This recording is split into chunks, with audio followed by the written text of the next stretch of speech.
আসসালামু আলাইকুম ওয়া রাহমাতুল্লাহি ওয়া বারাকাতুহু। আউযু বিল্লাহি মিনাশ শাইতানির রাজীম। বিসমিল্লাহির রহমানির রহিম।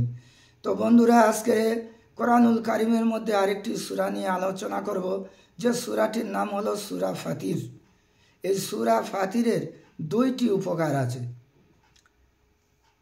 শাসক বা সরকারি কর্মচারীদের কাহারও নিকট গুরুত্বপূর্ণ কোনো কাজ থাকলে সূরা ফাতির ৭৫ বার পাঠ করবে, আর কালি ছাড়া কলম দিয়ে দরখাস্তের উপর পৃষ্ঠায় সূরা ফাতির নিজের উদ্দেশ্য লিখবে।